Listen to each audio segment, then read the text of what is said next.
It's time for another music episode. You guys know I love singing, I love listening to music, I play some instruments, and I do write songs, although none of them are published, and I don't know if we'll ever make it to a actual album. Yet, I wanted to talk about something that I have been pondering for quite some time. I want to talk about Taylor Swift, which I know, cliche, everyone talks about her. I don't know her personally, although we are from the same or we lived in the same state for a very long time, and I lived in the same general area as her for a little bit, so I guess we have that in common. But I'm not here to debate whether her music is good, whether she's a good influence to people who have certain values. I'm not going to talk about her relationships or the Eras tour, even though I did get to go to that. What I want to do is look at her career like a case study because whether or not you think because whatever you think of her personally or even musically, you have to recognize that she is one of the most successful people in this day and age. She has built something genuinely extraordinary. A whole fan base, people who love her, and she has so many albums under her belt. I think it's worth considering. How did she get there? How did she do it? So, this is a somewhat serious, somewhat fun breakdown of what it would actually take to be Taylor Swift. And fair warning, some of this is going to be completely obvious, but sometimes the obvious things are the things that people skip. So, step one would be to start young, be bold, work hard, get a record deal. Get a record deal would not apply if you're not in the music category, but we're going off of what she pursued. Taylor Swift moved to Nashville at age 13, I believe, to pursue her music career. Her family relocated, not just, hey, we're going to a summer camp or something. They actually moved, uprooted their whole family. And that tells you about the level of commitment that she had at such a young age. We're talking about before she was even in high school. She moved to Nashville and she was bold about it. She walked into record labels, asked for meetings, she got rejected, she kept going. She wrote songs and sang and performed at just anywhere who would let her. She was, I think, performing at a festival or some kind of scouting event, or it could have been just a hometown performance. I'm not really sure, but she was noticed by the record that she eventually signed with because she was just out there doing her thing. She got a development deal at 14 with RCA, but she left it because she didn't think that they were gonna let her make her own music. So then she signed with Big Machine Records at 15. 15, guys, where she negotiated the rights to write her own songs. 15. This is not a lesson to uproot your life and move to Nashville at 13. Most of us, if you're listening to this podcast, you're probably older than 13, so you're past that window.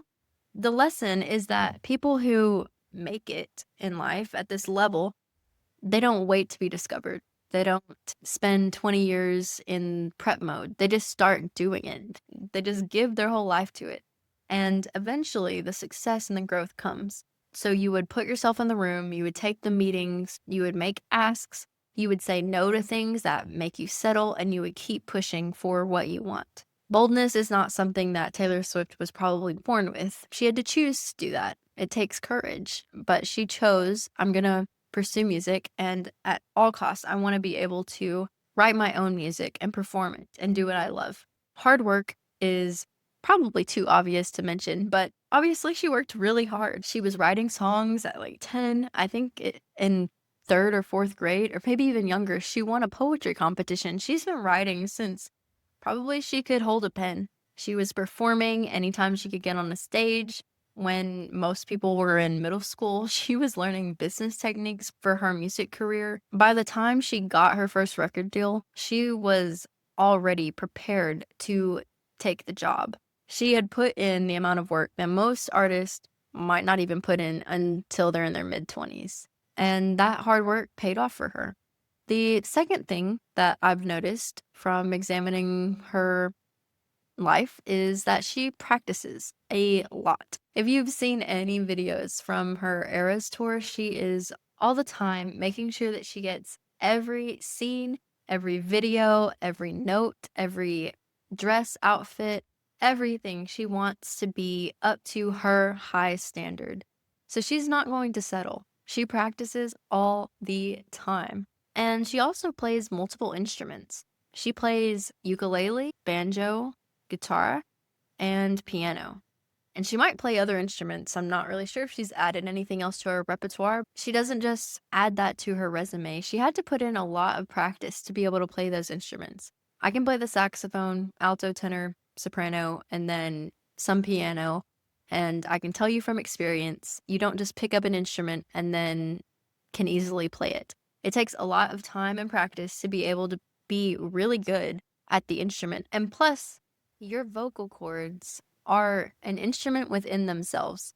So she's not just casually singing every day when she gets on stage. She has put in hours and hours of practice to refine her tone and her voice. Singing is an instrument and it's a gift, and it's something that, yes, anyone can just sing.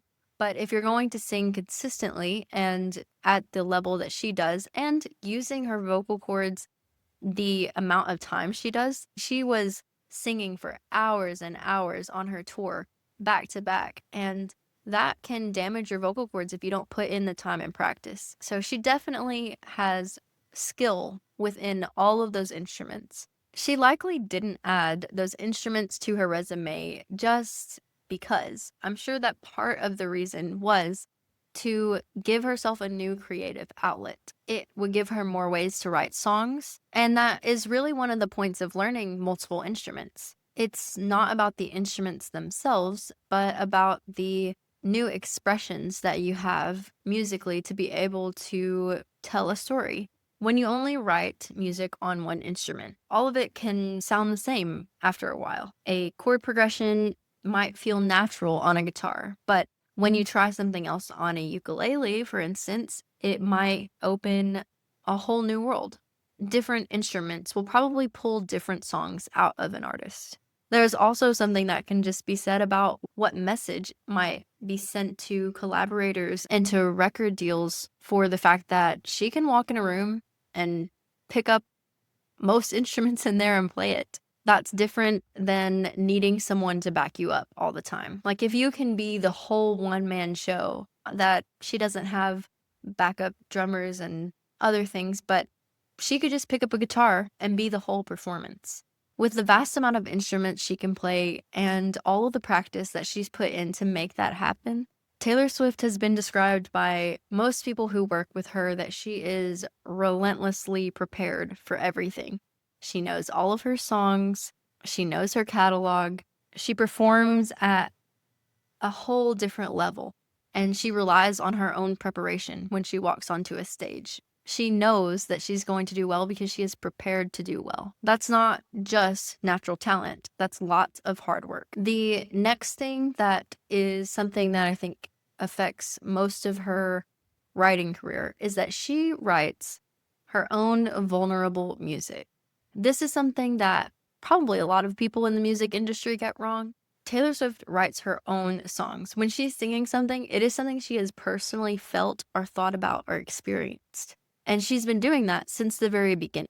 She not only writes her own songs, but she writes in an autobiographical and memorable way that's so vulnerable. It makes a lot of other artists avoid that style because it's uncomfortable. No one wants to say, this is what I have wrong with myself. And even though I get this right and this right, I mess this thing up every time. She names her feelings. She describes specific moments that have happened. She writes about embarrassing things like being left, being publicly humiliated, being afraid, being wrong. And when she does that, her listeners feel like she is talking directly to them because they have felt those things. They can completely relate and they see that story playing out in their own lives. It's something that they have felt, but maybe not something that they've said out loud. But when she says it, it makes them feel like, oh, I'm not alone. That is the whole method. Vulnerability in songwriting is not about just trying to get people to listen to your music. It's being specific and honest with other people. And that is something that builds relationship no matter if it's through music or not. People will recognize themselves in what you produce if what you produce is real. Generic love songs can be nice, but they smooth out all of the specific details that might be gut-wrenching, that might be embarrassing, that might be hard to admit, or even something that's traumatic. Taylor Swift puts in those embarrassing, dramatic, or too real details. And that's why songs like All Too Well hits way harder than most other songs. It's too specific to be cliche. It's something that you're screaming in your car because I have felt this feeling, and this puts it into words in a way that I don't always want to admit or say. Songwriters who avoid talking about these things are leaving out all of the best parts of their writing. I honestly think that the best songs are the ones who relate to the human experience. The next thing that Taylor Swift does is something that is slightly controversial, which is being multi-genre. She started in country, she moved to pop, she went to alternative and had some indie folk, and she didn't stop there. She incorporated synth pop, rock, acoustic storytelling, and she's done all of that throughout her career. She didn't just stop and say, this is who I'm known to be, so therefore I cannot produce something that is true to myself, but not expected. She didn't feel intimidated by that. Every time she transitioned, she got critiqued. I'll be honest, there are my least favorite parts of her transitions. Near and dear to my heart is Speak Now, and I really did enjoy her country or country pop era. And when she left it, I felt heartbroken because I grew up in the South, and that's where I met her. I met her on the country radio. Her song, Our Song, was the first song that I learned all the lyrics to on the pop radio. Every song before that was probably a children's song or some kind of church song. So we've all had our fair share of judgment on her transitions. But the point is that she didn't make those transitions to appease someone. She did it because that's what she felt, and that's how she expressed herself through her music, and her music didn't have to stay in some kind of mold. The artists who last are typically not the ones who just repeat, paste, and copy their entire career. Even in the business world, companies who, for instance, stay making some kind of product, but then they don't advance when there's new AI and new possibilities, new technologies, they don't make it far in the future. They just stop. But when artists and other people advance and they try new things or they combine new techniques, or we all know Beyonce tried out country and that put her back on the charts. Did everyone like it? Did everyone complain or have insults? A lot of people did, but it worked for her career. Music interests are going to evolve, life is going to change. You shouldn't be writing about and feeling the same things at 18 as you would at 30. So your career and your music or whatever it's in, it should evolve as you change in life. You're not going to be the same person your whole life. And the expression or the pursuits that you have should be relevant in each stage of life. The next thing I'm going to say about her might seem to contradict what I just said, but she stays in her lane. Now, Lydia, you just said that she changes genres and tries new things. Yes, that's true. But what I mean by stay in her lane is she's not trying to become an astronaut or become the next president of the United States. She's not switching lanes. She knows what she is doing and she knows her goals, and she set out to do that and that alone. Some people try so many different things and they're pulled so many different directions that they may do well in some areas, but they're not going to become the artist of the year multiple years in a row or the top artist on Spotify every year or things like that if they are only giving part of their time and attention to that pursuit. She is who she is because she does it wholeheartedly, and she's not really concerned about doing anything else. She doesn't really chase trends, or she doesn't get involved politically in something because it is a cultural thing. I've seen her fans get mad at her for not saying things at certain moments, but she just stays silent and only talks about the things she cares about. Now, does she sometimes express things that have a political slant or something in her own music? Yes, but that's because she cares about it and it's part of what she's already pursuing. It's not giving in to what other people want. Taylor Swift has always sounded like Taylor Swift. Even when she switches genres, she knows her sound and who she is. And even if she's writing a folklore song versus a red song, she has who she is down and she's able to replicate that in anything she does. The next thing that she does, which I actually highly respect, is that she does not typically bash other artists. In general, I'm not saying she's never ever done that. Maybe she has. I'm sure you guys could pull up some kind of video or something, but her general reputation is not of talking down other artists or comparing herself or trying to top someone else. She is her own competition.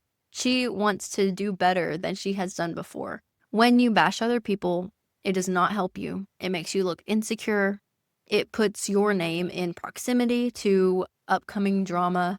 It makes you look just like a mean person because that is mean. And in an industry that is quite smaller than it looks, music, it would actually hurt you down the line because you're probably going to burn bridges that you're going to need to cross later. She has had very public conflicts before, a lot of them caused by other people or personal experiences she's had that have become public. And the ones that did hurt her reputation were the ones where she looked like she was the one throwing punches. But the ones that she weathered, the ones that her fans stood by her and she was respected and promoted throughout the event and seemed to be coming out on the right side in the end, were the ones where she just stayed silent and did her own thing. Another person's success does not take away the success of your own. Treating your career or whatever you're doing as a competition with other people is only going to lead you to heartbreak. It's a bad strategy. It's bad math. It won't add up to being the best of the best in whatever you're doing. Just make it your thing that you're pursuing and try to be your best. That's all you can do. And if that's not good enough for you, you're never going to be satisfied. On top of that, she also continually produces when things get hard. When Taylor Swift has definitely been publicly canceled multiple times. She disappeared from social media for about a year, that Kanye Kim situation happening, and she just avoided what was happening. She didn't try to fight back. A lot of articles were written about her trying to get her dismissed and forgotten. Then she released Reputation, then Lover, then Folklore, and Evermore back to back during a pandemic. Then Midnights, then she did the Eras tour, and that became one of the highest grossing concert tours in all of human history. The thing about having a long career is that you're going to have to survive some ups and downs. And the way that you survive the down periods is by continuing to do what you're doing, continuing to produce. You don't need to force that, but if your work or what you're pursuing is actually worth pursuing, if it's your goal and it's your anchor, then when things get hard, that is going to help you get through those hard times, not make you want to avoid what you're pursuing. What other people say and what other people do is always out of your control. But what you do control is what you do in response. So if you're affected by other people's actions, it's not because they made you quit. You decide ultimately, are you going to quit or will you keep going? This is true definitely outside of music as well, in all the creative fields and even in just life in general. The people who succeed are the people who continue, the ones who have long careers, don't give up when they have a rough spot. There are people like Elton John and Dave Ramsey, Walt Disney, all of them bankrupt early on in their career. Walt Disney, I think it was like 6 times. So these people had rough starts. Some of them were told, don't ever do this. You'll never make it. We know the story. It's the cliche in every movie, but it's true. These people had to continue and they had to choose, I'm pursuing this path no matter the cost. That's what Christians do as well. Like, you're not a Christian because it's easy. You choose to follow Christ because you know that it's worth what is in the end and what it means for you now. Her choice to continue to produce throughout all the things, whether it was her fault or not, is, I think, one of the main reasons that she is who she is today. So there it is. That is a summary of how to be the next Taylor Swift. If you want to be, I don't think that you should be the next Taylor Swift, though. I think you should be you. At the end of the day, she is who she is because she was herself, and she pursued what she thought was worthy of pursuing at all costs. If you want to be someone, then be yourself. That's the only person you can be. And God definitely made you the way you are, who you are, with the unique position in life you have for some reason. So figure that out, and then you can become you. Maybe a video like this will be made about you in a few years. How to become whatever your name is. If you want to follow some of the things that she did, then you should start early. You should be bold. And if you didn't start early, be bold anyways. Work harder than you think you need to. Work and give your all to it. Learn multiple instruments or learn multiple skill sets in whatever you're doing. Practice all the time until it's second nature, and then practice some more. Write or produce or do what you're doing vulnerably in a way that other people know you're being real and they can relate to. Don't stay in the safe zone. Do what is actually real, and cross genres or explore what you want to pursue without holding back just because that's not the stereotype. Stay true to your own voice and your own pursuit in the process. Don't forget why you're doing what you're doing. Don't spend any of your energy and don't waste any of your time tearing other people down or fighting and competing against others. And ultimately, when things get hard, and they will get hard, keep going. Remember what you're doing and why you're doing it. None of this is actually a secret. Taylor Swift hasn't done something unique or unrepeatable. Lots of people across time have done what she has done, and it's not impossible for you to be at the level she is at whatever you're pursuing. She's done very obvious things consistently at a high level for a very long time. Well, that's the end of this glass of chocolate milk, which means it's the end of the episode. I hope you've had fun listening to me ramble about random things I've noticed in the life of Taylor Swift.